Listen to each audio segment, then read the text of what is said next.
बिस्मिल्लाहिर्रहमानिर्रहीम। देखती आंखों सुनते कानों, एम.आर. अफजल का सलाम। 1973 में रूस में कम्युनिज़्म का तोती बोलता था, बल्कि दुनिया तो ये कह रही थी कि बस अब पूरा एशिया ही सुर्ख हो जाएगा। उन दिनों एक पाकिस्तानी जवान मास्को ट्रेनिंग के लिए गया। वो कहता है कि जुमा के दिन मैंने दोस्तों से कहा कि चलो जुमा अदा करने की तैयारी करते हैं, तो उन्होंने कहा यहाँ मस्जिदों को गोदाम बना दिया गया है, एक दो मसाजिद को सयाहों की क़यामगाह बना दिया गया है। सिर्फ दो ही मसाजिद इस शहर में बची हैं जो कभी बंद और कभी खुली होती हैं।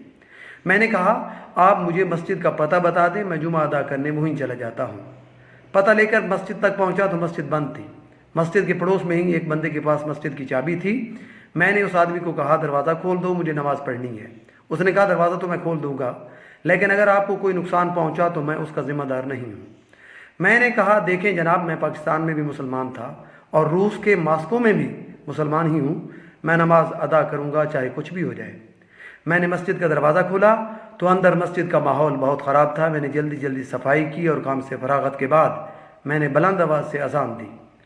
अजान की आवाज़ सुनकर बूढ़े बच्चे मर्द जन सब मस्जिद के दरवाजे पे जमा हुए कि ये कौन है जिसने मौत को आवाज़ दी। मस्जिद के अंदर कोई भी नहीं आया। खैर मैंने जुमा तो अदा नहीं किया क्योंकि अकेला था। बस ज़ोहर की नमाज अदा की और मस्जिद से बाहर आ गया।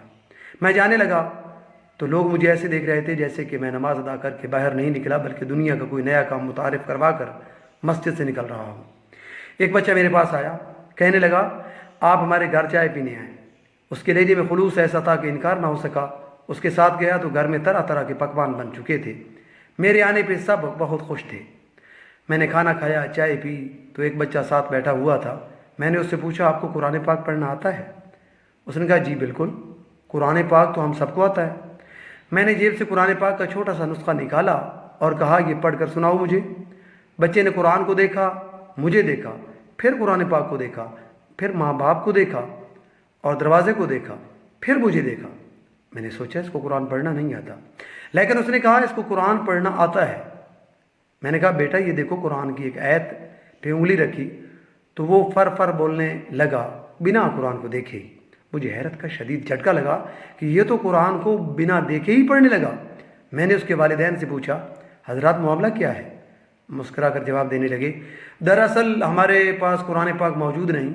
किसी के घर से कुरान पाक की आयत का एक टुकड़ा भी मिल जाए तो तमाम ख़ानदान को फांसी की सज़ा दी जाती है। इसी वजह से हम लोग कुरान पाक नहीं रखते। तो फिर इस बच्चे को कुरान पाक किसने सिखाया? मैंने मज़ीद हैरान होकर कहा हमारे पास कुरान के कई हुफ़ाज़ हैं। कोई दर्जी है, कोई दुकानदार, कोई सब्ज़ी फरोश, कोई किसान। हम उनके पास अपने बच्चे मेहनत मजदूरी के बहाने भेज देते हैं। वो इन्हें अल्हम्दुलिल्लाह से लेकर वन्नास तक ज़ुबानी कुरान पाक पढ़ा देते हैं। एक वक्त ऐसा आ जाता है कि वो हाफिज़ कुरान बन जाते हैं। किसी के पास कुरान का नुस्खा तो है नहीं, इसीलिए हमारी नई नस्ल को कुरान पाक नाज़र नहीं आता। बल्कि इस वक्त हमारी गलियों में आपकी जितने भी आपको बच्चे नज़र आएंगे ये सब के सब हाफिज़ कुरान हैं।